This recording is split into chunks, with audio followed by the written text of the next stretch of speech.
Buenas tardes. Finalmente nos pudimos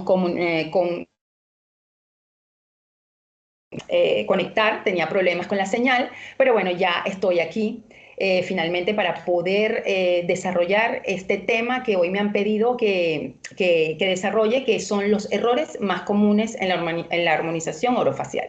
Yo soy la doctora Carmen Seijas y soy docente del Instituto IESO. Es un placer, como siempre, estar aquí compartiendo con ustedes un poco de mis conocimientos, ¿vale? Para mejorar en nuestra área y, como lo dice el título, manejar esos posibles errores que se nos puedan presentar en el momento que estamos realizando la armonización. Cuando hablamos de errores, inevitablemente tenemos que pensar en complicaciones. ¿Por qué? Porque los errores van de la mano de las complicaciones. Y cuando tenemos una complicación, tenemos que estar preparados para poder enfrentarla y solucionarla. Complicaciones que pueden ir desde lo más leve, ¿verdad?, hasta lo más complejo. Cuando hablamos de complicaciones, podemos estar produciendo un problema a nivel funcional, a nivel estético o ambos. ¿Okay? Cuando los odontólogos que trabajan en el tercio inferior, ¿verdad? Tercio inferior, zonas aledañas y tercio medio de la cara, están haciendo trabajos de armonización porque son armonizadores, se preparan para realizar o completar sus trabajos dentales, armonizando los pacientes, buscando esa compensación de los tercios, mejorando los contornos, potenciando ciertas zonas, disimulando otras, pues pensamos inevitablemente en un material que es muy usado. ¿Por qué? Porque logramos resultados inmediatos, resultados muy agradables, podemos lograr conseguir volúmenes perdidos, podemos mejorar ángulos, podemos disimular líneas de expresión, con procedimientos que no son invasivos, mediante el cual el paciente, una vez que está tratamiento, puede reincorporarse de manera inmediata, ¿verdad?, a sus actividades sociales o a su trabajo. Por supuesto, son mucho más económicos y mucho menos engorrosos que una cirugía, porque si hablamos de una mentoplastia quirúrgica, evidentemente es un procedimiento mucho más costoso, invasivo y que el paciente va a necesitar de un tiempo más prolongado para poder recuperarse y poder reincorporarse a sus actividades. Cuando hablamos de esto, hablamos de el ácido hialurónico, ¿verdad? Con el ácido hialurónico, que es un polisacárido ampliamente utilizado en los procedimientos de relleno faciales, precisamente por sus propiedades viscoelásticas, por su biocompatibilidad, porque son biodegradables, pues son los más usados.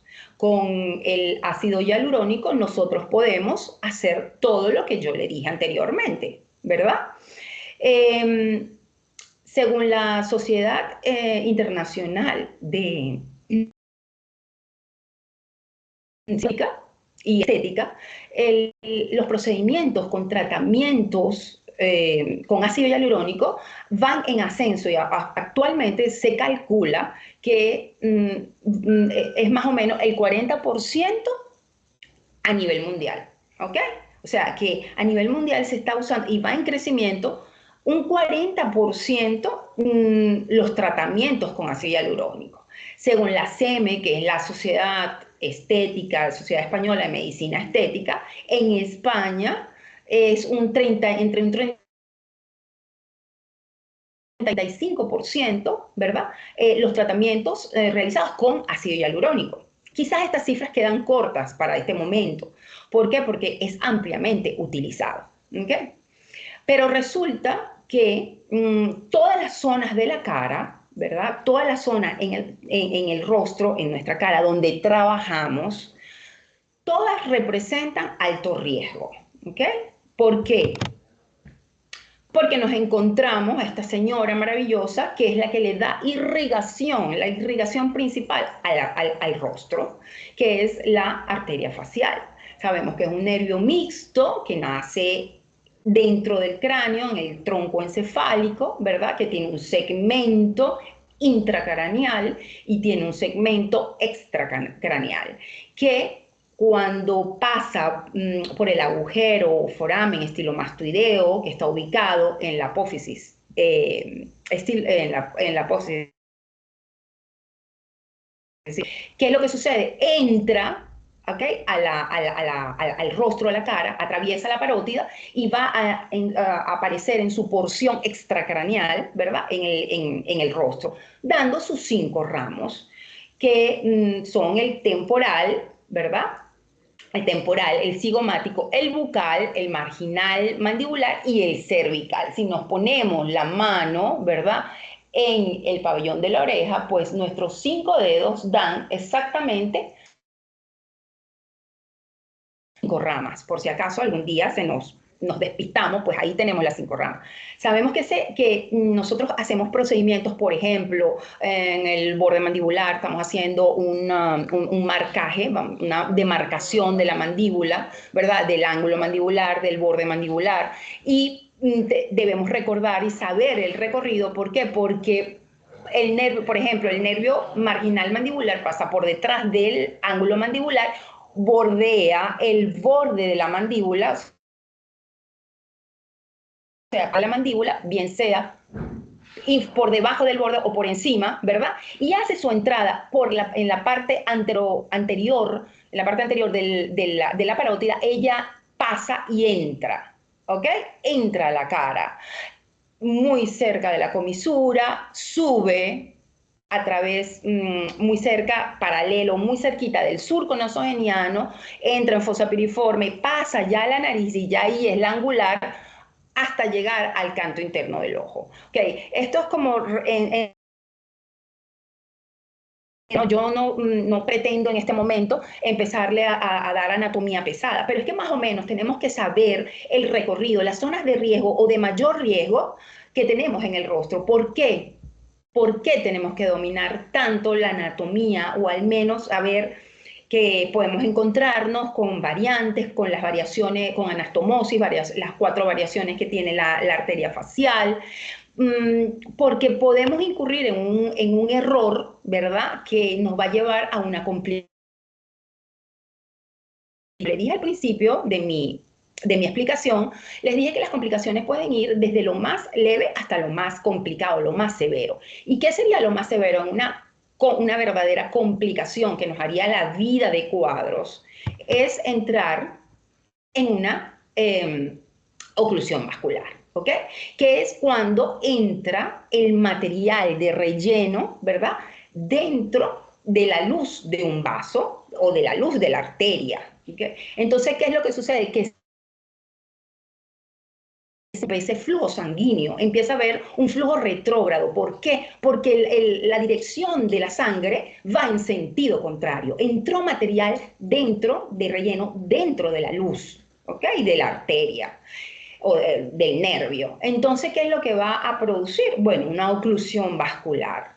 Nosotros siempre tenemos que estar, y hay que estar pendiente, no solamente la oclusión vascular va a producirse cuando entra relleno dentro de la luz, sino que también puede producirse por una compresión extravascular, es decir, por fuera de la. Cuando colocan mucho material, por ejemplo, en bolo, en un material que es muy denso, muy reticulado, y ese peso hace que se oblitere o se obstruya el paso. Igualito estamos haciendo una oclusión vascular, ¿ok? Tenemos que estar muy atentos ante los signos que podemos observar cuando hemos cometido este error. Y debo de hacer la aclaratoria que muchas veces no es por inexperiencia, que no es por mala técnica, por tomar las precauciones, sino que le puede suceder a aún aplicando una buena técnica. ¿Por qué? Por lo que le dije anteriormente. En cada persona, y gracias a tantas, los estudios de anatomía en cadáveres, se han visto variantes, ¿ok? En el trayecto de los nervios, ¿ok? Entonces, puede haber alguna variante y no estamos haciendo una infiltración ecoguiada, porque si tuviéramos un eco y estuviéramos haciendo la infiltración guiada con el eco, bueno, ahí no hay falla, ¿ok? O al menos hacer un eco antes de infiltrar, porque entonces veríamos, ¿verdad? Ya veríamos el trayecto de los nervios, en qué posición está, si hay alguna variante, para no entrar en la luz de ellos. ¿Okay? Entonces, los signos, ¿okay? Y síntomas que debemos tomar en cuenta. Fíjense lo que sucede. Cuando hay una oclusión vascular, lo primero que vamos a ver es el blanqueamiento de la piel, ¿verdad? Y dolor. Ese es lo primero que van a ver. Puede durar unos segundos o unos minutos. Por eso tenemos que tener y estar muy atentos para ver si se presenta. El dolor puede estar en el mismo lugar de la infiltración, de la inyección o a distancia. El paciente puede sentir el dolor a distancia de donde nosotros estamos infiltrando. Pero sucede que hoy en día hay muchos materiales que ya rellenos que vienen, ¿verdad?, con el anestésico incorporado. Entonces, va a ser un poco más complicado, ¿verdad?, poder, está solapado el dolor. Al igual que si, por ejemplo, están haciendo labios, una bioplastia labial, siempre vamos a anestesiarlo, generalmente. Es preferible colocar anestesia infiltrativa para trabajar con comodidad y para que el paciente no sufra. Entonces, claro, el dolor está solapado. Entonces, tenemos que estar muy atentos ante los otros signos que podemos ver. ¿Okay? Entonces, el segundo signo, que es como la segunda etapa, para que me entienda, es la libido reticularis. ¿Qué es? Es cuando vemos, eso puede aparecer en minutos, ¿verdad? En minutos o en horas. La piel moteada, está moteada y se ven zonas moradas, rojas, azuladas y blancas en forma de motas. ¿Okay? Y eso es lo que se llama lívido reticularis. Esa es la segunda etapa. La tercera etapa, ¿verdad? Si no se ha resuelto la oclusión vascular, y es cuando la etapa de pústula, ¿ok? Aparecen pústulas, ¿verdad? O ampollas de color amarillento. Y eso aparece al tercer día. Esa es la tercera etapa. Si no se ha solventado, ¿verdad?, la oclusión vascular. Luego, la cuarta etapa es la de coagulación. Eso es la antesala a la necrosis. Ya esa aparece al quinto día y al sexto día ya es la necrosis. Vemos tejido desvitalizado. ¿Okay? Ustedes dirán, oye, pero ¿por qué vamos a llegar a ese punto? Pues bueno, miren, yo sé de colegas que me han comentado que ha llegado pacientes a su consulta, ¿verdad?, con una oclusión vascular de tratamiento por ácido hialurónico realizado en otra clínica. Entonces, ¿por qué pasa esto? Porque el consejo que yo les doy es que cuando ustedes infiltran a un paciente, ustedes tienen que primero tratar de dejarlo observar bien, que haya una buena perfusión, ¿ok? Tienen que estar atentos ante todas las etapas que yo les he ido enumerando, o sea, o por lo menos las primeras, que es la de blanqueamiento, el blanqueamiento de la piel, el dolor, ¿verdad?, y la libido reticularis. O sea, ahí ustedes tienen que ver y más o menos ya tener una idea de qué está pasando. Igual, el paciente, lo ideal es que esté un rato esperando, ¿verdad? Esperando en la sala de espera, de que ustedes por lo menos tengan un poquito de control y lo revisan nuevamente, le hacen una valoración y si todo está bien, ¿verdad? Ok, ustedes lo dejan ir. Luego, tienen que tener un contacto telefónico al día siguiente, por lo menos los 3 días siguientes. Una llamadita o un mensajito. ¿Cómo estás? ¿Cómo te sientes? Mándame una fotico. Eso es primordial. ¿Por qué? Porque a veces el paciente no sabe lo que está pasando. Se puede ver un morado, puede tener dolor, un poco de inflamación y dicen, ah, bueno, esto es propio esto es propio de como un efecto secundario de la infiltración y resulta que no. Estamos ante una oclusión vascular y nosotros tenemos que actuar.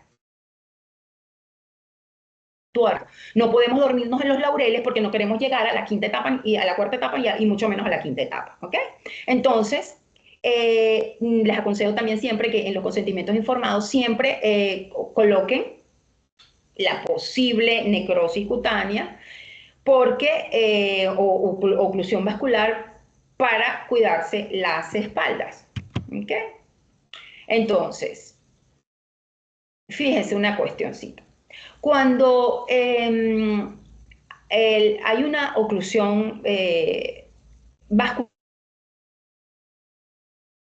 ok, esto ya se los dije, hay dolor, blanqueamiento de la piel, a veces el dolor está solapado, ok, yo les expliqué todo esto. Pero cuando hay una oclusión vascular, si nosotros no actuamos de inmediato, algo que está localizado, ¿verdad? Localizado en una sola zona, se puede volver difuso y abarcar 2 o 3 zonas. ¿Por qué? Porque de repente ustedes están colocando ácido hialurónico en surco nasogeniano, pero ya ven el recorrido de la arteria, todo el recorrido que hace, aparte que es una arteria muy tortuosa, ¿ok? Tan tortuosa como puede ser la arteria uterina. Entonces, ese recorrido, a través de ese recorrido, usted tiene una obstrucción en un punto de ese recorrido de la arteria y está obstruyendo todo el resto. Entonces, ¿qué es lo que pasa? Que una lesión que puede estar localizada se va a volver difusa y va a extenderse 2 o 3 zonas de la cara, puede llegar hasta las mejillas, ¿ok? Entonces, eso es lo que queremos evitar. Fíjense, estas 2 imágenes. Quizás esta paciente de la imagen del lado izquierdo piense, bueno, es que esto es propio de la infiltración. Se me inflamó el labio, se me puso morado, ahí lo tengo morado, está inflamado, me duele. Bueno, me duele, tomo ibuprofeno, tomo paracetamol, en fin. Y bueno, ella piensa, ¿verdad? Que eso está dentro de la normalidad, de los efectos secundarios comunes, pero esto no es un efecto secundario común, ¿ok? Entonces, por eso es que yo les digo a ustedes que ese es otro error, que deben de tener el control de sus pacientes por lo menos 3 o 4 días después. Un mensajito y una fotico que le pidan y decirle cómo te sientes, cómo el dolor la molestia del primer día de la infiltración es normal. Al día siguiente debe de ser menor y debe de ir involucionando progresivamente en la medida que no se puede permanecer al mismo dolor y mucho menos a más intensidad, porque ahí ya nos está dando una señal que algo está pasando. La imagen de la derecha, pues fíjense, en la nariz, ya eso está, lo que le dije, ya está en un punto de necrosis. Miren cómo se ve el tejido blanquecino, con pus, un poco de purulento, y el tejido blanco, que es tejido desvitalizado. Y eso es lo que no queremos llegar. Otro más, aquí más de lo mismo, pues fíjense cómo puede abarcar zonas, varias zonas. Y muchas veces también, y esto fue un caso que hace poco me comentó una colega que hizo como algunos rellenos al labio, a nivel de líneas de marioneta. Gracias a Dios no fue una oclusión vascular, pero a los 3, 4 días la paciente tenía todo el rostro, y cuando le digo todo, es todo el rostro porque lo tenía hasta en la frente, como pápulas, como ampollas, las mismas, como si fuera herpes, ¿ok? Las primeras lesiones del herpes eran puras pápulas, ¿ok? O vesículas, y estaba diseminada por todo el rostro. Ese fue otro errorcito que el paciente no lo dijo, y por eso nosotros siempre tenemos que tratar de sacarle al paciente con cucharilla, ¿verdad? Sacarle todo toda la información que podamos. Resulta que esta paciente sufría el virus del herpes y con cierta frecuencia le salía herpes. Y no se tomó la precaución de mandar un tratamiento profiláctico con antivirales antes de la infiltración. Sabemos, y yo sé que ustedes lo saben, que ningún paciente con herpes, que haya pasado el herpes hace poco o esté en proceso, ¿ok? Antes, durante o después, no se puede infiltrar, por ejemplo, labio. Y que si es un paciente que usted le va a hacer mentón o le va a hacer un marcaje de ángulo y borde mandibular, le vaya a infiltrar, tiene que mandarle de manera profiláctica, ¿verdad? Antivirales. Precisamente es para curarse en salud y para proteger al paciente y evitarse usted estos problemas. Por supuesto, también pacientes con enfermedades autoinmunes, también es preferible, o sea, no están indicados, están contraindicados para infiltrarse ácido hialurónico en ningún material. A ver, cuando estamos ya ante una oclusión vascular, pues tenemos que rápidamente activar nuestro protocolo para actuar. Por eso les dije al principio que debemos estar preparados para enfrentar una complicación si caemos en el error, y solucionarla. Siempre tenemos que tener en el consultorio hialuronidasa, viales. Fíjense, la hialuronidasa viene en viales de 1500, de 500 y de 150. Yo les aconsejo que los tenga de 1500, ¿ok? Deben de tener lidocaína porque por ahí pueden ver protocolos de que la hialuronidasa la pueden resolucionar con suero fisiológico. Pero cuando estamos ante una oclusión vascular, es mejor hacerlo con lidocaína. ¿Por qué? Porque nos va a y es lo que queremos, pues. Entonces, si nosotros vamos a corregir un problema de migración del ácido o sobrecorrección o que quedó una asimetría, bueno, ok, perfecto. Usen la hialuronidasa, pueden usar hasta de 500 unidades, ¿verdad? Y la resolucionan con suero fisiológico. Pero ante vascular, el protocolo que se debe usar son 1500 unidades internacionales, ¿verdad? Diluidas en lidocaína. Tenemos que indicarle al paciente ácido acetilsalicílico, aspirinas. ¿Por qué? Para evitar posibles coágulos. ¿Okay? Mandamos comprimidos de 500 miligramos, uno diario. Las compresas con agua tibia nos ayudan a mejorar la oxigenación y a que produzca vasodilatación. Entonces es una herramienta muy importante que también le pueden decir al paciente que la haga en casa. ¿Ok? Tenemos que tener los materiales de inyección, agujas, cánulas y posibles fármacos para posibles anafilaxias relacionadas con la hialuronidasa. Siempre deben, para cuidarse las espaldas, hacer una prueba de alergia al paciente antes de aplicar la hialuronidasa. Le inyectan, bien sea en el dorso de la mano, en el brazo, en un pedacito, colocan un poquito de hialuronidasa y ven si no hay ninguna reacción, ¿ok? Entonces es preferible hacer esa prueba de hipersensibilidad. Siempre pensando en todo para evitarnos problemas, ¿ok? Pues bueno, estas son las recomendaciones. Hay muchos. Cada quien tiene también el protocolo que más le funciona. Yo, cuando la obstrucción es pequeña, ¿okay? Abarca poca zona, podemos diluir la hialuronidasa en 3 ml, ¿verdad? De lidocaína, ¿okay? Tenemos que inyectar en un plano subcutáneo, en la zona isquémica, ¿verdad? Y empapar los vasos, empaparlos de...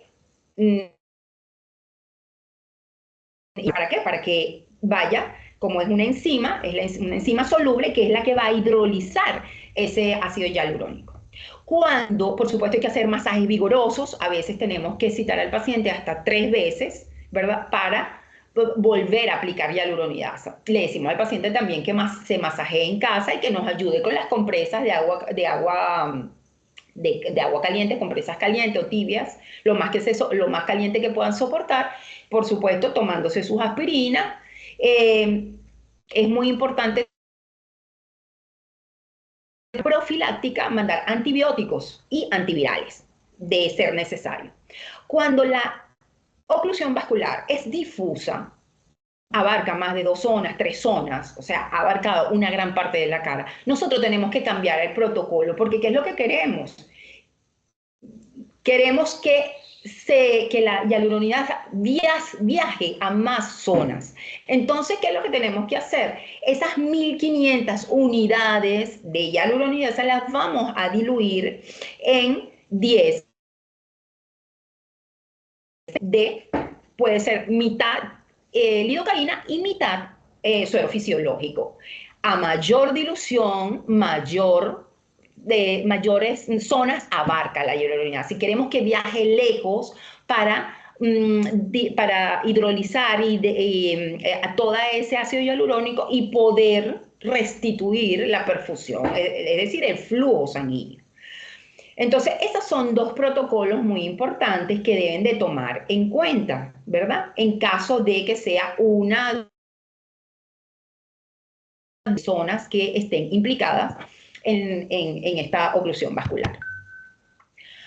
A ver, ahora bien, las pautas. Bueno, la inyección rápida, ¿verdad? De la enzima proteica soluble que va a degradar, como les dije anteriormente, el ácido hialurónico, ¿verdad?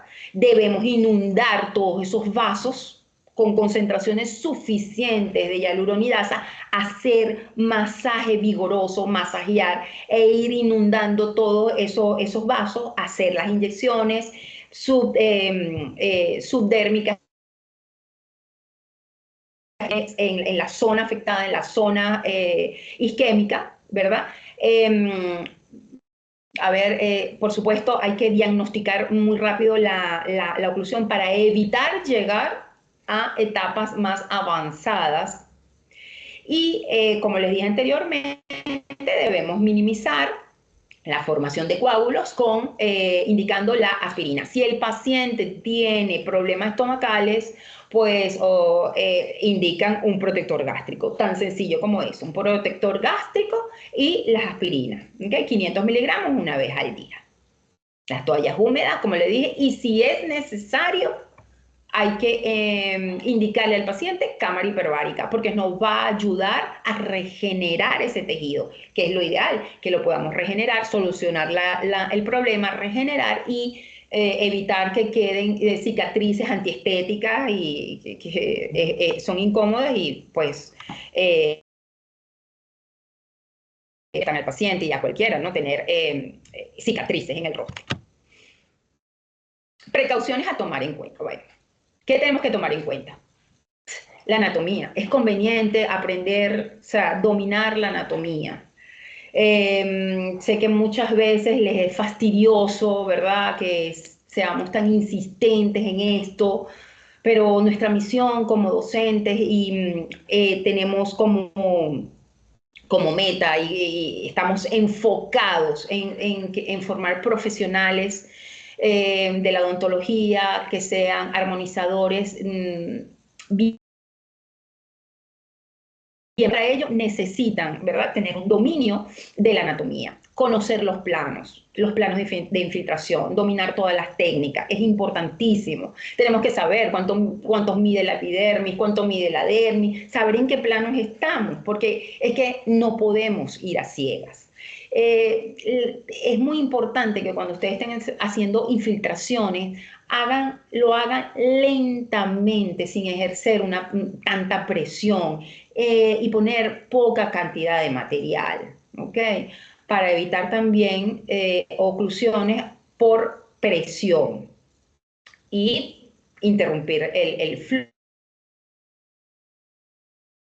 Utilizar cánulas. Las cánulas que ustedes deben de utilizar son cánulas 25 o cánulas 22. Miren, una cánula 27 es una cánula, eso es una aguja. Si no tienen práctica, ¿verdad? No tienen experiencia y primero tenemos que caminar para poder correr. Si ustedes utilizan una cánula número 27, eso es como tener una aguja en la mano. Es peligroso. Entonces es preferible usar la cánula 22 y en la medida que vayan teniendo práctica, pues pasan a la cánula 25 y así van a estar más seguros. Los bolos, cuando son supraperiósticos, deben de ser bolos pequeños. Tenemos que controlar la cantidad, ¿verdad?, de material que ponemos. La aspiración es súper necesaria y aún así no nos garantiza totalmente que estamos en una posición segura, pero es preferible ante la duda, o sea, es preferible. Y no es hacer una aspiración rápida. Miren, si están usando un ácido hialurónico reticulado, ¿verdad? Porque nosotros manejamos diferentes reticulaciones, diferentes densidades, según lo que vayamos a hacer y en el plan que lo vayamos a ejecutar. Entonces, si ustedes están trabajando con ácido hialurónico muy denso, más viscoelástico, entonces ustedes tienen que hacer más tiempo de succión, de aspiración. Por lo menos cuenten hasta 5, hasta 6. Si es necesario, hasta 8. ¿Ok? 8 segundos, 5 segundos. No se les va a ir la vida por 5 segundos, 8 segundos que aspiren. Al contrario, les va a evitar un problema. Y como les digo, no es totalmente seguro, pero es preferible hacerlo que no hacerlo. ¿Ok? Entonces, el tiempo de aspiración es importantísimo. ¿Ok? Si trabajamos con agujas, también muy importante mantener un poquito de movimiento. Claro, a lo mejor a veces ustedes se me despistan en el plano donde están porque, bueno, todavía no tienen tanta práctica, pero en la medida que vayan teniendo práctica, se darán cuenta que mover un poquito la aguja, un poquito la cánula, les permite no dejar tanto depósito en un solo lugar, ¿ok? Pero es un poquito, es nada más como para hacer un pequeñito movimiento que les garantice o también les dé un punto de seguridad, para que me entiendan, ¿no? Entonces, podemos cometer complicaciones o cometer errores y caer en complicaciones al infiltrar. Bueno, si no tenemos suficientes conocimientos en la anatomía, es importantísimo, ¿verdad?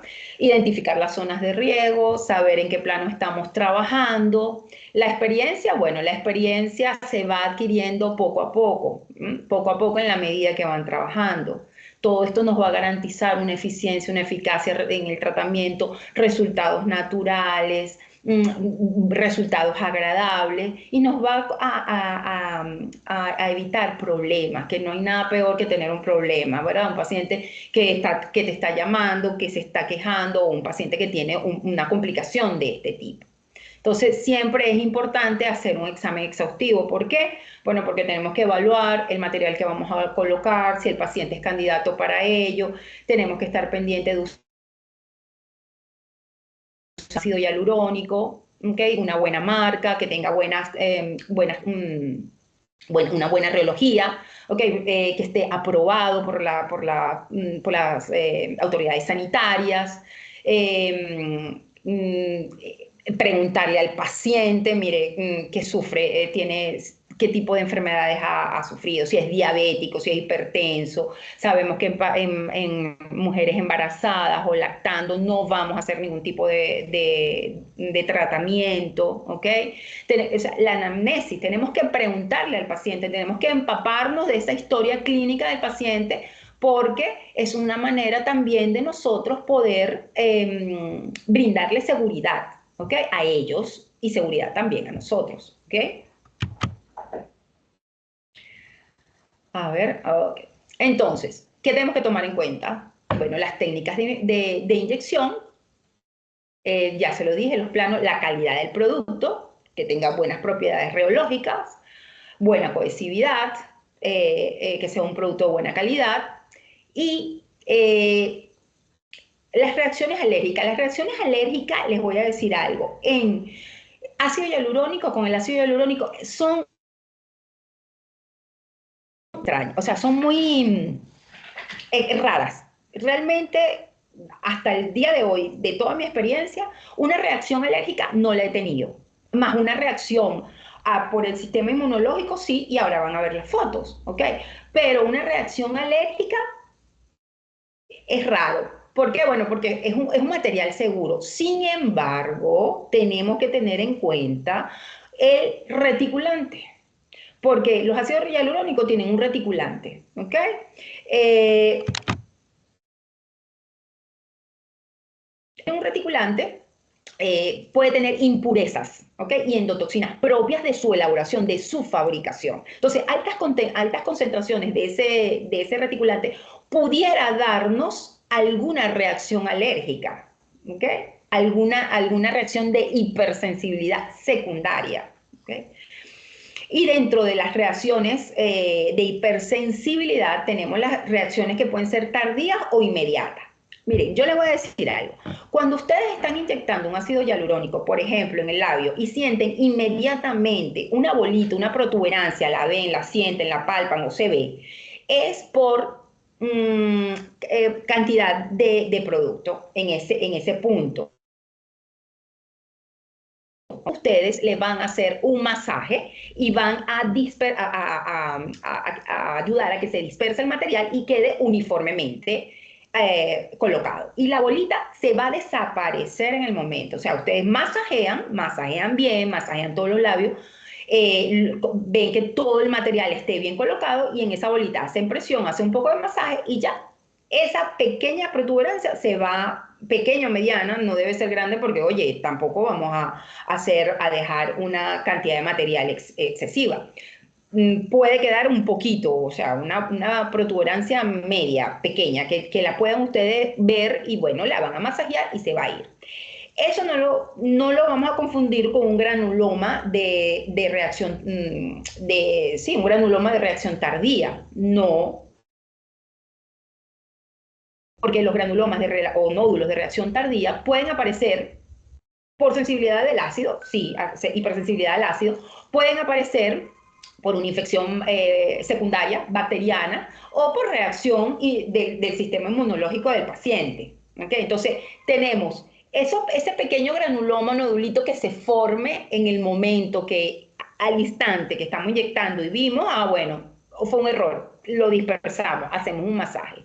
Y están los que aparecen a los días, a los meses o a los años. Y puede ser por, ya vuelvo y se lo digo, hipersensibilidad al ácido hialurónico, por la presencia de alguna infección secundaria o por reacciones inmunológicas propias del cuerpo. Fíjense, el ácido hialurónico tiene predilección por las bacterias y es por eso que yo a ustedes siempre les digo en prácticas, y los que no me conocen, bueno, se los estoy diciendo ahorita, no toquen las agujas, no toquen las cánulas, no lo hagan, chicos, no la toquen, tengan los guantes, no lo hagan, ¿ok? Tenemos que hacer una buena desinfección de la zona, siempre tienen que estar con la gasa, pasando la clorexidina, limpiando la piel, porque es un error que lo veo que lo cometen muchos, se despabilan, y o tocan la cánula porque tienen una gota del material ahí, entonces empiezan a tratar de dejarla en el guante. No golpeen la aguja al aire y la gotica va a caer. Pero no toquen la cánula ni la aguja con el guante porque pueden llevar, ¿ok? Una infección, producir una infección por no tener cuidado, por no desinfectar bien la zona o porque el paciente no le dan a ustedes las indicaciones y lo asustan y entonces el paciente no tiene cuidado. Tengan en cuenta una ventana abierta, una puerta abierta a las bacterias, ¿ok? Y tenemos bacterias propias de la piel. Entonces tenemos que minimizar ese riesgo, ¿ok?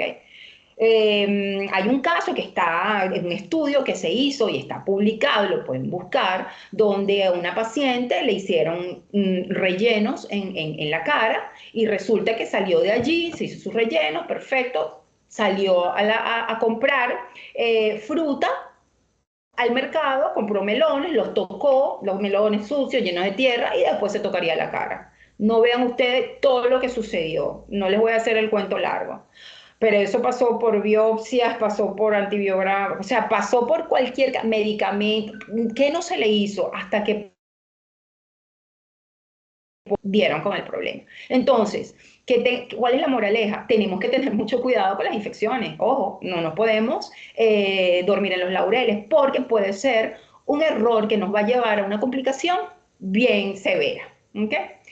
El granuloma que se forma cuando el granuloma se forma cuando el organismo lo aísla como un cuerpo extraño. Y ahí está, y ahí esto es una reacción inmunológica del cuerpo. ¿Qué es lo que pasa? Que el organismo no lo reconoce, es un cuerpo extraño y ¿qué pasa? Que los macrófagos van a estimular a los fibroblastos y se va a encapsular, va a formar un tejido fibroso alrededor. ¿Ok? Entonces es lo que se llama un granuloma encapsulado. Esto puede ser asintomático o puede cursar con dolor, eritema e inflamación. ¿Ok?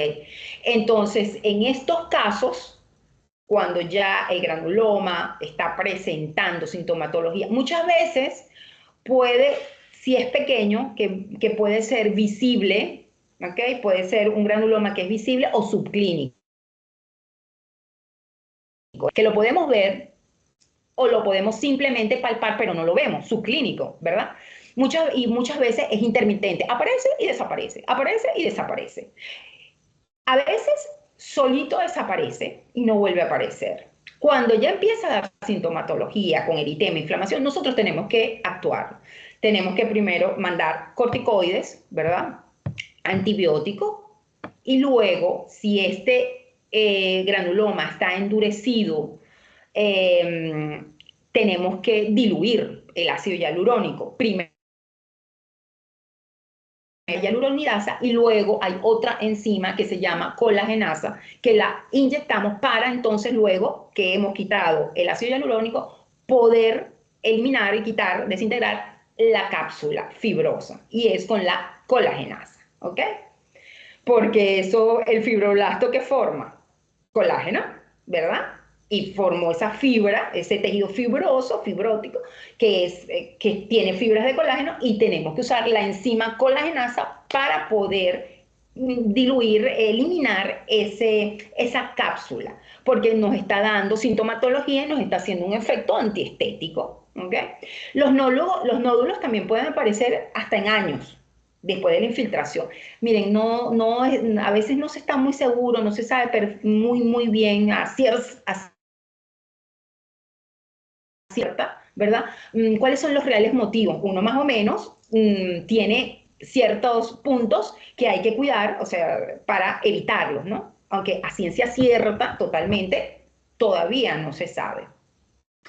Los nódulos pueden aparecer a los años después de infiltrado, de hacer la infiltración y con inflamación. Y por eso se llama nódulos inflamatorios de origen tardío. E igual por manifestaciones del cuerpo, una respuesta inmune, por infecciones, por lo mismo, realmente por lo mismo, solo que aparecen muy tarde, ya mucho más tarde. ¿Okay? El tratamiento igual, exactamente igual. Si hay sintomatología, si está presentando eritema, si está presentando dolor, si hay inflamación, pues ya sabemos que tenemos que mandar los corticoides con su protocolo, los antibióticos y luego proceder a utilizar la hialuronidasa y si es necesario la colagenasa. ¿Vale? A ver. Bueno, lo que le dije, puede haber reacciones alérgicas, pero puede haber, ¿ok? Con manifestaciones. Las infecciones, cuando no cuidamos debidamente la desinfección, la limpieza y asepsia de la piel, cuando los pacientes no siguen, ¿verdad? Las indicaciones que le damos en personas diabéticas e inmunosuprimidas, ¿ok? Por ejemplo, este es un granuloma que es visible, ya lo ves. Ahí las dos protuberancias. ¿Okay? Entonces, cónchale, tenemos que actuar porque si tenemos una zona que se ve antiestética, que es visible y de encima le va a incomodar al paciente, nosotros tenemos que resolver esto y hay que tener paciencia porque no es así tan rápido, ¿vale? Esto es una reacción alérgica. La paciente probablemente haya sido alérgica al reticulante, haya alguna endotoxina, algo de los principios o del método de fabricación de cada casa comercial facial usa un reticulante, usa su propia fórmula, ¿verdad? El fabricante, y puede ser que ella ya tenga sensibilidad, ¿verdad? O sea alérgica a alguno de estos componentes, ¿ok? Una vez que se mandan los corticosteroides, se manda antibióticos, va cediendo la inflamación. Por supuesto, hay que eliminar la razón, eliminar el factor. ¿Y cuál es el factor? El ácido hialurónico, definitivamente. Fíjense, esta es otra complicación porque no es una complicación, como les dije al principio, leve, realmente leve. Esto es un error en el que se incurre porque no tomamos en cuenta ciertas cosas, ¿no? Fíjense, esta es una paciente que me llegó a la consulta y ella llegó con ese labio así, como lo ven en la parte superior. Yo apenas la vi y le dije, ¿te gustan tus labios? Me dicen, bueno, doctora, me lo han hecho 3 veces, pero bueno, no siempre me queda bien. Yo le digo, pero es que te gustan, o sea, realmente la foto no le hace honor a realmente cómo se veían o sea, de antiestéticos, ¿no? Y el material estaba migrado, porque lo ven en el borde del labio, ¿ok? Y ella me dijo, que yo le estuve preguntando e indagando, ella me dice, es que a mí me gustan los labios así, con la técnica rusa, pero las 3 veces que me la he hecho, o sea, no me la han hecho bien. Y realmente los resultados han sido malos, o sea, que ella se lo hizo la primera vez, se los desintegraron, usaron hialuronidasa. La segunda vez, y la tercera vez, se los desintegré yo. Le dije, mira, ¿sabes qué? Vamos a quitarte este ácido hialurónico, porque realmente tienes una simetría, está migrado y no se ve bonito. Bueno, y quedó como está abajo. Estamos en espera que se recuperen los tejidos, ¿verdad? Me gusta esperar un mes para luego hacerlos correctamente. ¿Okay? Porque la hialuronidasa no solamente está quitando el ácido hialurónico de ella, sino también el propio del cuerpo. ¿Ok? Entonces, aquí hubo una migración. ¿Por qué? Usualmente cuando intentan hacer esa técnica rusa, cada vez que hacen pilares retrotrasantes, que son muchos, ¿verdad? Muchos pilares para ir haciendo esa eversión del labio, que de paso a mí no me gusta así, porque no todo el mundo, o sea, cada quien tiene que hacerse sus labios de acuerdo a la forma de sus labios, a su rostro inferior, o sea, tenemos que hacerlo armonioso, de acuerdo a ese rostro que nosotros estamos trabajando, ¿ok? Porque hay que ser un poco artistas, clínicos y profesionales, pero también un poco de arte, ¿no? De buen gusto. Entonces, cada vez que hacen los retrotrasantes van dejando depósitos en todo el borde del labio. ¿Qué es lo que sucede? Que con el movimiento del orbicular de los labios, que sabemos que es muy activo, es un músculo que hace mucho movimiento, movemos mucho, gesticulamos, comemos, labios, hablamos, en fin, pues migra el producto, migra hacia el labio cutáneo. Y pasa esto, ya van a ver. Miren, o sea, una migración del producto, pero fatal. Eso se ve como una boca de pato, horrible, realmente horrible. En estos casos, que son errores que pueden ser, no quiero llamarlo errores comunes, porque yo no quiero que hacen estos labios, que hay muchos profesionales que hagan labios así, pero es un error en que podemos controlarlo. Tenemos que seleccionar bien la reticulación, la densidad del labio, porque esta paciente, la anterior, me dijo y yo le dije cuando toqué los labios, le dije, oye, a ti te pusieron aquí un material muy denso, muy reticulado. Me dijo, sí, no quedaba del otro y me pusieron esto y me dijeron que era el mismo, que se podía hacer. Entonces, esto es un error que no podemos cometer, sino el ácido especial de densidad media, especial para labio, lips, pues sencillamente citamos al paciente para otro día, pero tenemos que trabajar con el ácido que corresponde, ¿ok? Para no cometer estos errores, ¿ok? Y, por supuesto, las sobrecorrecciones también traen asimetrías. Entonces, esto también es un error que, bueno, va a ser una complicación porque el paciente se va a dar cuenta y el paciente va a estar llamándolo, les va a decir, oye, no me veo el labio igual, me veo el labio más caído de un lado, me veo este lado más grueso, en fin, no le va a gustar y eso va a ser un problema para usted. Entonces, ¿ok? Esta otra paciente, fíjense, un granuloma tardío, ahí está. Se le hizo tratamiento, se eliminó el material y bueno, ahí está la paciente después del tratamiento. Se volvió a su estado normal. Esta es la paciente que yo le digo, ¿vale? Esta paciente yo la atendí después de post-COVID. Se le hizo sus labios, quedaron bien bonitos. Yo no soy exagerada en los labios, para nada. Me gustan labios naturales, acordes con el rostro, ¿verdad? Con el tercio, de manera de que queden muy naturales, queden y en lugar de hacer unos labios tan protuidos, tan prominentes, tan grandes, no me gusta eso. Realmente me gusta trabajar natural. Esta paciente a los 2 meses, yo la controlé como siempre, porque si yo les digo es porque yo lo hago. Yo llamo al paciente, le paso un mensajito, le digo, pásame una fotico, cómo te sientes, cómo van los labios, cómo los ve. Ah, que es un moradito, ok, ¿se te ha pasado? Sí. ¿Te duelen? No. Yo voy controlando al paciente. A veces lo hago por 5 días. No me cuesta nada mandar un mensaje, una nota de foto. El paciente usualmente le va a responder y le va a mandar su nota de voz y le va a mandar una foto. Rápidamente, eso les encanta. Mandan su foto. Entonces todo estaba bien. A los 2 meses ella me llama, perdón, me manda una foto. Siento que se me están inflamando los labios. Y yo, de verdad, me manda la foto, la veo. Eh, le estaban inflamando los labios, un poco la vi, un poco, pero yo le digo, empecé a preguntarle, ¿qué has hecho? ¿Pero qué pasó? ¿Cómo comenzó esto? No, hoy me levanté y me vi los labios un poco más inflamados. Mira, ese día no podía venir, yo estaba preocupada, bueno, creo que al día siguiente tampoco podía porque trabaja con señores en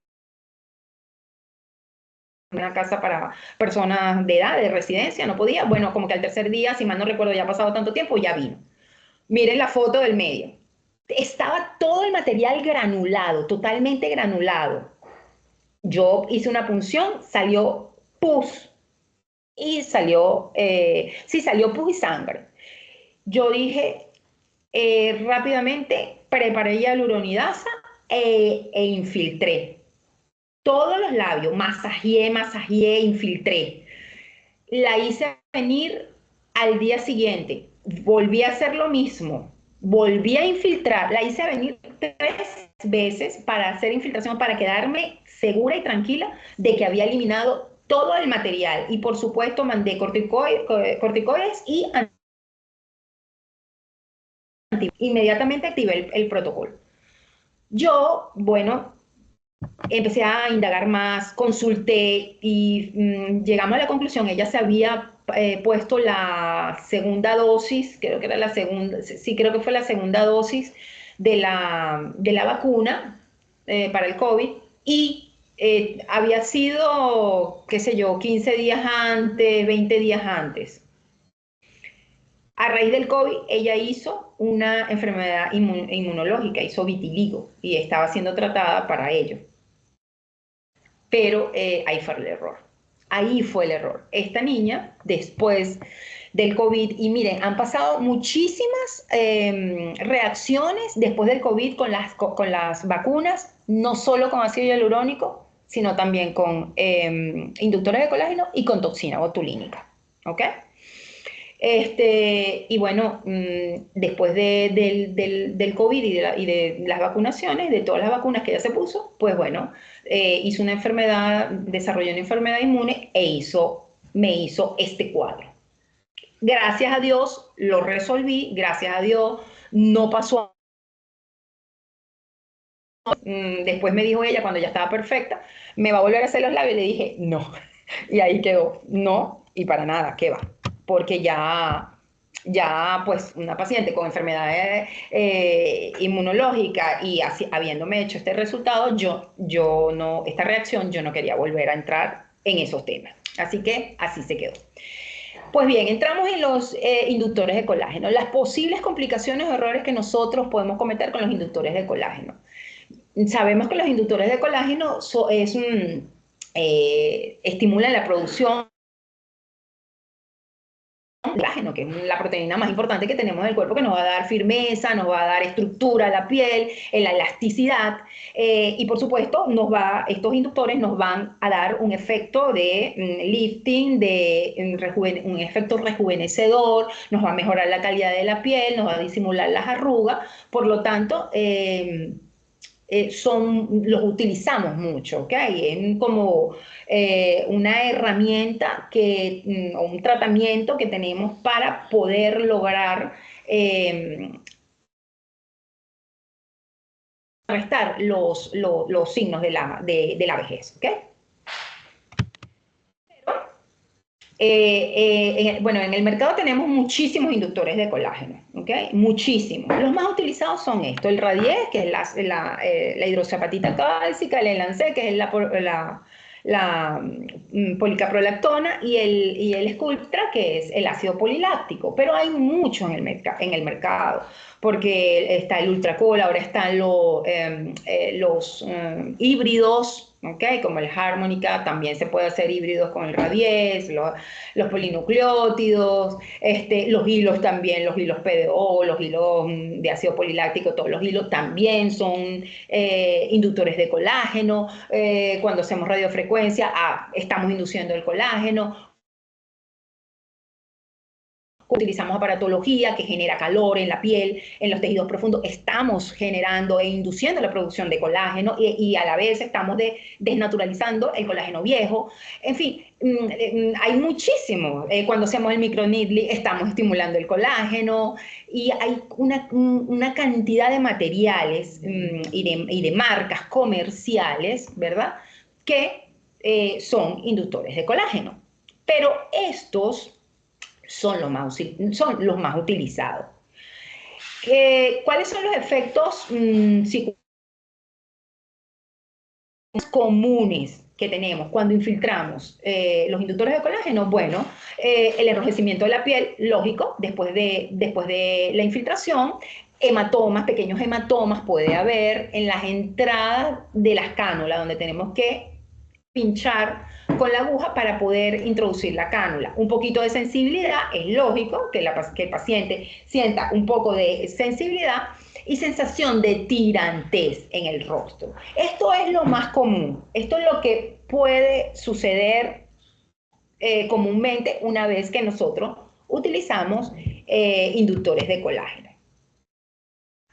Ahora bien, hay otras complicaciones, ¿verdad? Otros efectos secundarios, como lo son las reacciones alérgicas y el error más común, ¿verdad? Porque un inductor de colágeno bien colocado, siguiendo las indicaciones del producto, ¿ok? Utilizando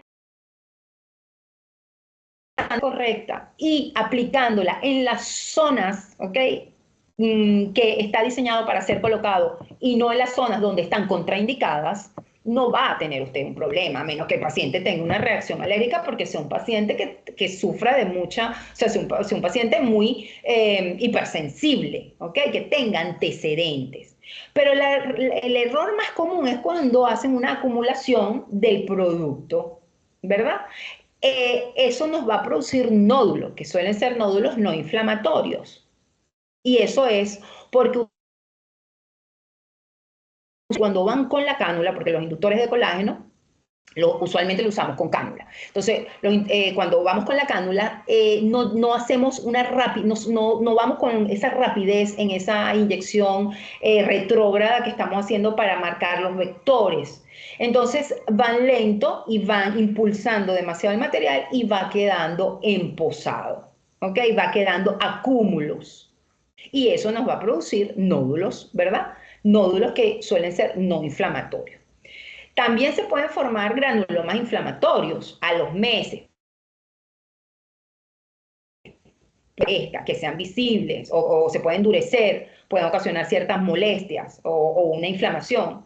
Y es a causa del sistema inmunológico del propio paciente. Y las infecciones que sabemos que las podemos evitar. Las infecciones las podemos evitar de todas. O sea que esto es un error que si caen en este error es porque no tuvieron el debido cuidado, ¿okay? No sé no se justifica una infección secundaria porque tenemos que trabajar de manera limpia, nada, ¿verdad? Y mantener siempre la asepsia de la zona. Está lento, a ver. Ahí vamos a cambiar la lámina. Ahí va. Entonces, ¿cuáles son los errores que cometemos al colocar los inductores de colágeno? Bueno, la técnica incorrecta, el plano de infiltración incorrecto, ese es el primordial. Miren, si ustedes no colocan el inductor de colágeno, ¿verdad? En subdermis, no están haciendo nada. Y aparte de eso, pueden incurrir en un error fatal.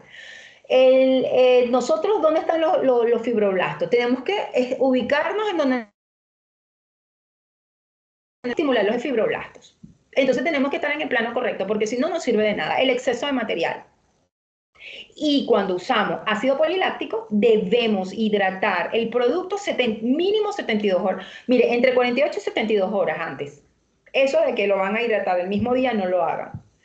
Tienen que hidratarlo por lo menos 48 horas antes. Y si quieren ser más precavidos, 72 horas antes. Con 9 ml de agua bidestilada. El agua debe de ser bidestilada, es decir, destilada doblemente. ¿Okay? Para una solución homogénea, que se diluyan bien las partículas, porque las partículas del ácido del poliláctico son grandes, son un poco, son las partículas más grandes. Las del Radies son partículas muy pequeñitas, de 25 a 45 micras. ¿Ok? Más o menos similares a la del Elancet, que es la policaprolactona, pero el ácido poliláctico sí son hasta 60 micras, son un poquito más grandes. Entonces debemos de hacer una mezcla bien homogénea y que esté bien diluida para evitar esta complicación y estos nódulos que se forman posteriormente. ¿Ok? Pasar por alto el masaje es otro error. Que se tarden unos minutos más en hacer un masaje vigoroso, sintiendo bien, sintiendo los tejidos, presionando y masajeándolo para estar seguro de que el material está colocado homogéneamente, que no hay exceso de material en determinada zona, para que lo puedan dispersar y quede todo distribuido de manera uniforme, es necesario el masaje y suelen pasarlo por alto. Okay. Entonces, con esto, ¿qué les quiero decir? Que la mayoría de las complicaciones las podemos evitar, ¿verdad? Para no llegar a una complicación.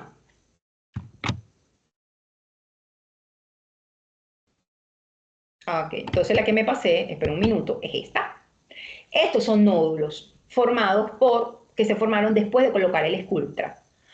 Y básicamente son por exceso de material. Fíjense que en la zona temporal de esta paciente, miren cómo se ven los vectores. Se ven 3 vectores ahí perfectos, gruesos, porque dejaron demasiado material, no hicieron esa inyección ese retrotrasante, no lo hicieron cuando hacemos el vector en retrotrasante, no movieron esa mano rápido,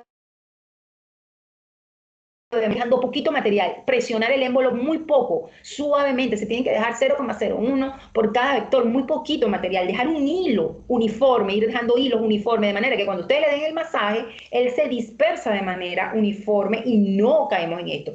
Fíjense en la zona cervical, en el cuello. Mire, fue peor el remedio que la enfermedad, acúmulos de material, que luego se volvieron nódulos y nódulos visibles. Y aquí en la zona temporal del otro lado pueden ver que luego está la cicatriz, que es el problema. Que entonces se trata el nódulo, pero muchas veces lo peor es llegar a tener que retirarlo quirúrgicamente, pero siempre va a quedar, o es muy factible que quede una cicatriz.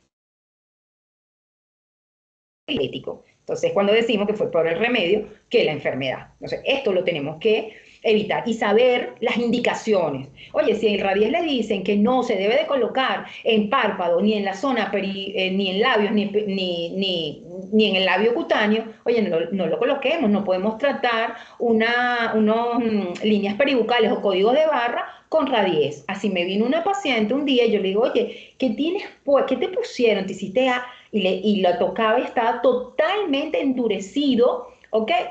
Todo del labio cutáneo.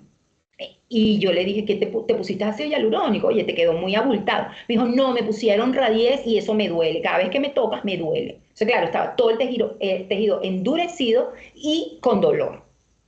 El Sculptra fue diseñado para hipertrofias, personas con eh, atrofia de tejido. ¿Ok? Entonces, qué es lo que hace el Sculptra? Bueno, cuando hay personas con tosis, ¿verdad? Pues bueno, perfectamente podemos, y que se les ha ido eh, el tejido de grasa, ¿okay? Los panículos de grasa, pues entonces una lipoatrofia, que se me ha ido la palabra, pues entonces, pues bien, está muy bien indicado el Sculptra. Pero si ustedes no tienen, ¿verdad?, el debido cuidado de no estar colocando tanto inductores de colágeno, pues esa lipoatrofia, esos pacientes van a poner la cara muy redonda, ¿ok? Precisamente eso lo da el Sculptra. Engrosa mucho el tejido, engrosa mucho, entonces se ven esos rostros redondeados, ¿ok? Inflados, ¿vale? Bueno, ya le dije plano esto, ¿qué pasa que me había pasado a hablar? Bueno, llegamos a los errores que cometemos cuando colocamos toxina botulínica en el tercio inferior. Sabemos que la toxina botulínica es una neurotoxina que se produce a partir de una bacteria que va a bloquear nerviosa, es decir, bloquea la liberación de la acetilcolina en las terminaciones nerviosas, por lo tanto, el resultado que va a producir una relajación muscular. El odontólogo puede trabajar la toxina botulínica en el tercio inferior, por razones, básicamente lo usamos por razones funcionales, ¿verdad? Y aunque a veces piensen que colocar toxina en el tercio inferior sea, eh, ¿cómo lo digo? Más fácil, no quiero utilizar la palabra más fácil, ¿no? Porque en todo, la colocación de toxina son aplicaciones no complicadas, pero sí que hay que dominar muy bien la musculatura, ¿ok? La anatomía, en especial la musculatura. Pero si comparamos aplicar toxina botulínica en el tercio inferior, son aplicaciones avanzadas de toxina. ¿Por qué? Porque nosotros podemos producir efectos no solo antiestéticos, sino funcionales, y podemos cambiar, modificar, ¿verdad?, la expresión, sobre todo la sonrisa. ¿Dónde podemos colocar? Bueno, podemos colocar para ¿verdad? Para colocar en personas que hacen bruxismo, que son bruxistas, lo podemos colocar para el depresor del ángulo de la boca, es decir, el depresor de las comisuras labiales, el músculo que jala las comisuras hacia abajo, que es el músculo depresor del ángulo de la boca. La podemos colocar para el código de barra o líneas bucolabiales, ¿verdad? Y hacer un poquito de versión en el labio, que son esos puntos rojos que ven, dos de cada lado, en el labio superior y en el labio inferior. Lo podemos colocar en el músculo para el depresor del labio inferior, ¿ok? Eso que trata de jalar el labio hacia abajo y hace boca triste. Para el músculo mental y mentoniano, ¿verdad? Cuando sabemos que es un músculo que jala, ¿verdad? Al contrario, jala el labio y marca un puntillado en el mentón, llamado mentón empedrado, ¿verdad? Y por supuesto, a nivel del borde mandibular y las bandas platismales, porque sabemos que el platisma, ¿verdad?, termina aquí en el borde mandibular, y esas bandas y ese platisma que lleva aquí como un velo que está ahí mismo debajo de la piel, jala también, ayuda a que jala las comisuras hacia abajo. ¿Okay? Estos son todos los puntos de aplicación que lo podemos colocar. Ahora bien, Por ejemplo, para el macetero, tenemos que identificar que ese es un error que cometen, no identificar la zona de seguridad. Debemos de identificar, y siempre lo enseñamos muy bien en el experto en armonización, a identificar la zona de seguridad e identificar perfectamente bien el macetero. A veces me ven, aquí, inyecto aquí, doctora. No, tienen que tocarlo, palparlo, marcar su zona de seguridad y sentirlo. Cuando el paciente tiene un macetero hipertrófico, es una piedra, apenas tú le dices muerde, vas a ver cómo el músculo sale, porque está hipertrofiado, está recrecido, está muy fuerte y se ve perfectamente. Y ahí ya nosotros decidiremos, según el tamaño del músculo, la cara del paciente, el grado de fuerza que tenga, si vamos a poner 5 puntos, 3 puntos, 4 puntos y la cantidad de unidades. Y eso lo enseñamos siempre en las prácticas.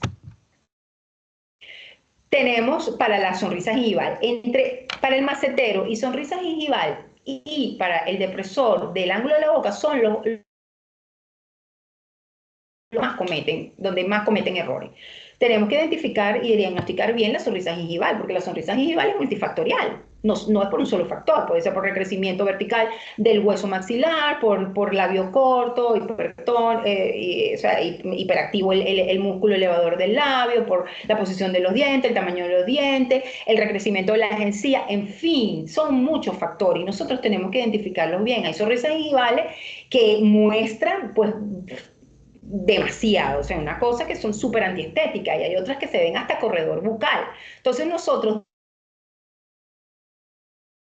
dependiendo de qué punto vamos a dar, si vamos a aplicar un punto, si vamos a aplicar 2 puntos, si vamos a aplicar en el elevador del labio superior o nos vamos a ese triángulo donde está un poquito hacia que es el del lado izquierdo, que son 3 centímetros de la comisura hacia arriba y 2 o 3 centímetros del ala de la nariz. En ese punto donde se cruzan las dos líneas, ponemos otro punto de toxina, que ahí hay como una convergencia del cigomático, ¿verdad?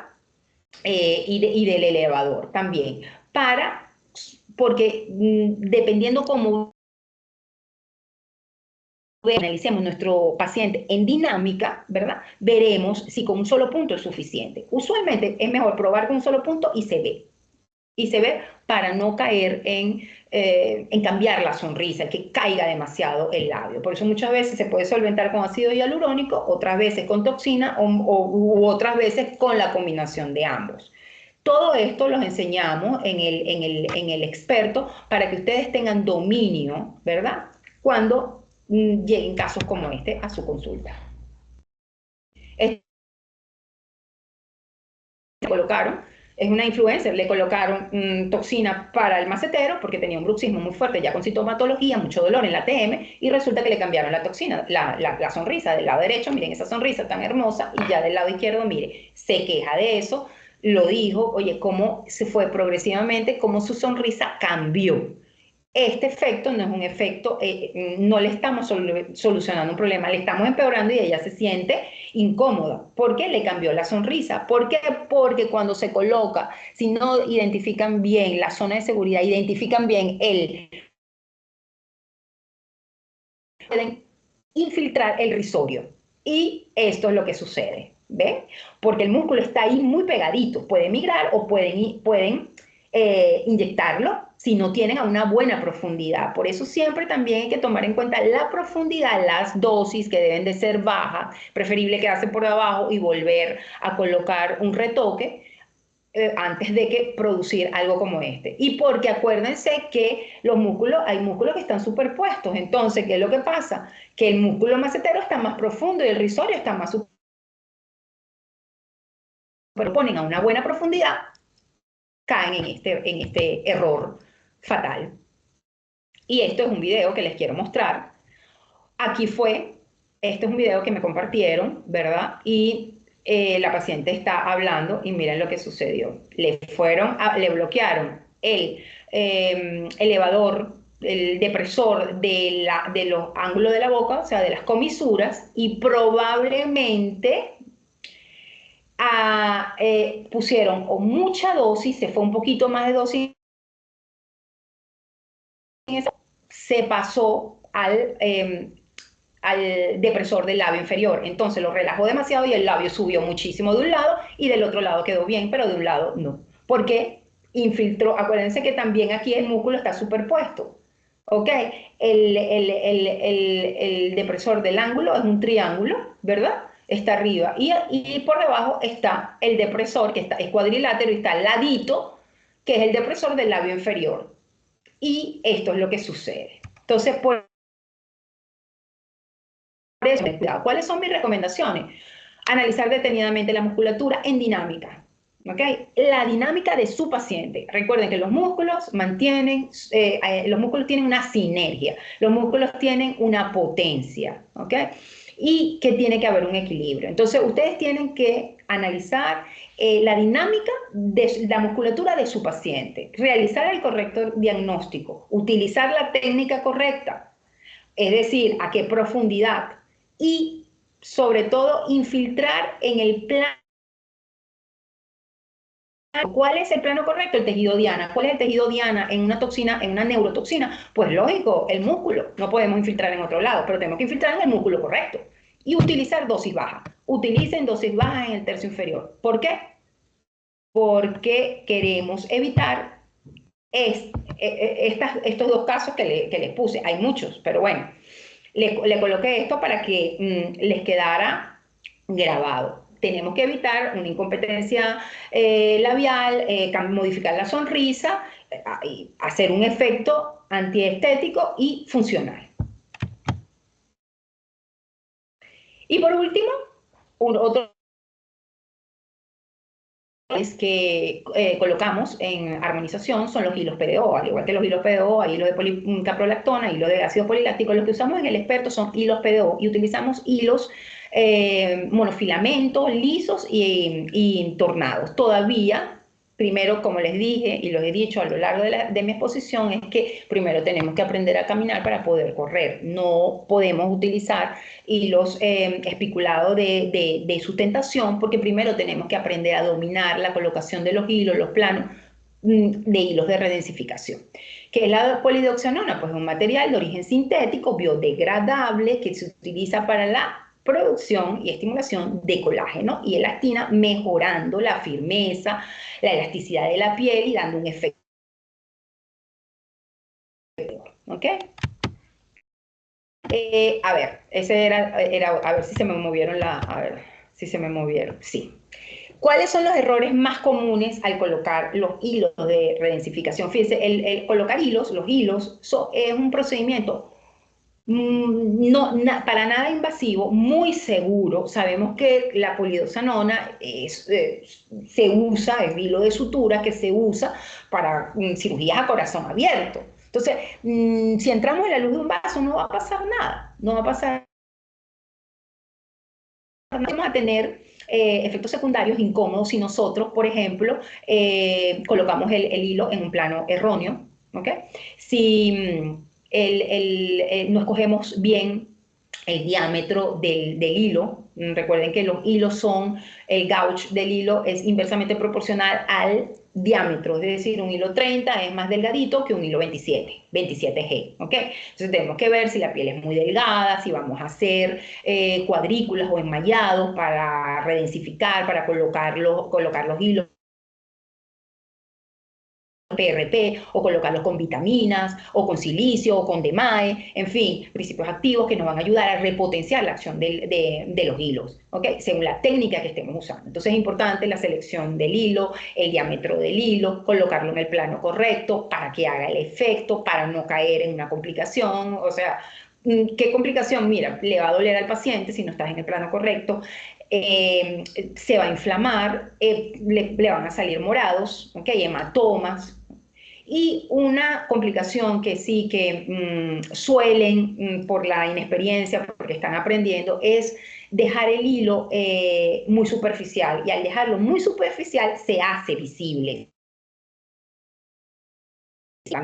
Aunque sea muy delgadito, lo dejas en epidermis, lo dejas ahí mismo, vas a ver todo el color del hilo, la extensión del hilo, ¿ok? Y esto es un efecto antiestético y es incómodo. Tratar de sacarlo, si el hilo entró completo, es una locura. Es preferible dejarlo, esperar que se degrade o sencillamente que ya lo van a ver en la foto que se me fue antes, con el ácido hialurónico no reticulado, es decir, que viene en vial líquido, el no reticulado, ese ácido hialurónico lo vamos infiltrando y hay que hacer porque es poco a poco, degrada el hilo, lo degrada. Claro, dependiendo del grosor, mientras más grueso necesitaremos más infiltraciones, mientras más delgadito logramos desintegrarlo rápido, ¿ok?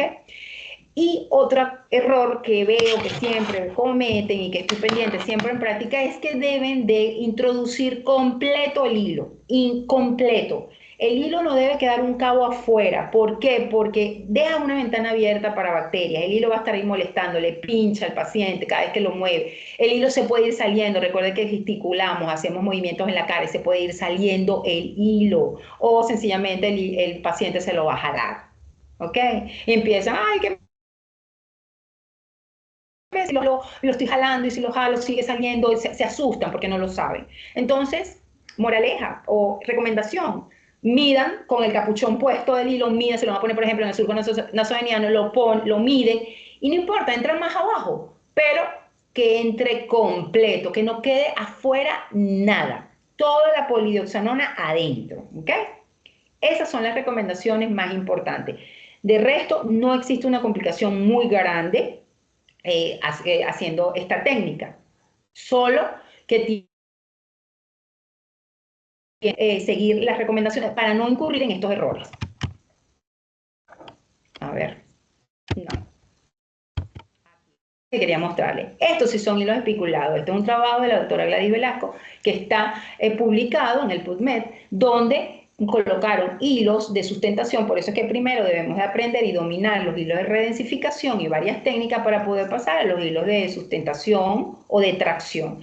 Y quedó superficializado y muchas veces queda la piel como un acordeón, quedan pliegues, aquí se ve muy superficial y miren cómo se marca ese canal y esto se solucionó del lado derecho, ven cómo se ve el grosor, tampoco está escogido, no se escogió bien el grosor del hilo, ¿no? Suelen ser gruesos, hasta 18G, son hilos bien gruesos, dependiendo del caso, de qué tanto tenemos que traccionar y del grosor del tejido. Y fíjense cómo se quedó superficializado y esto se solucionó inyectando, haciendo varias sesiones, inyectando ácido hialurónico no reticulado que fue disolviendo el hilo hasta solventar todo el problema y se solucionó la complicación, ¿vale? Pero bien incómoda. Con esto que le quiero decir en las conclusiones, no podemos ir a ciega, niños. Definitivamente no podemos ir a ciega. Tenemos que prepararnos, tenemos que conocer la anatomía, tenemos que empaparnos, tenemos que cada día no podemos quedarnos con lo que nos den en clase, con lo que nosotros les expliquemos, no. Tenemos que seguir preparándonos para no ir a ciegas, porque si van a ciegas, mire que pueden caer en un barranco bien profundo, ¿ok? Entonces, la mejor manera de evitar los problemas, de evitar los errores, de evitar las complicaciones, es prepararnos, estudiar y tener un buen dominio de todas las técnicas y sobre todo de la anatomía y sobre todo también un buen anamnesis, interrogar bien al paciente y hacer un buen diagnóstico. Todo es una mezcla, es como preparar una torta, tenemos que tener todos los ingredientes, que unos sean más importantes que otros, sí, pero todos son importantes para no ir a ciegas en los tratamientos, ¿ok?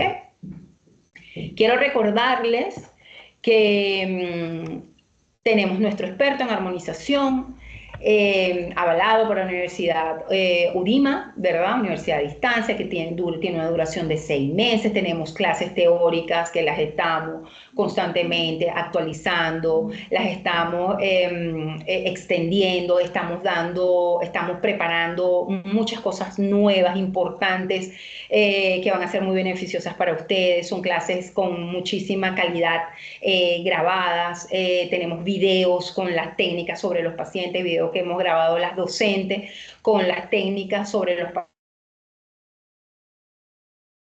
prácticas reales, que es lo que ustedes de verdad más aprovechan, donde ven una cantidad de pacientes que van a trabajar ustedes mismos, guiadas por nosotras. Somos un equipo de docentes, todas mis compañeras maravillosas y con experiencia en esta especialización en que trabajamos a diario con pacientes, armonizándolos. Así que Los invito de verdad a que aprovechen.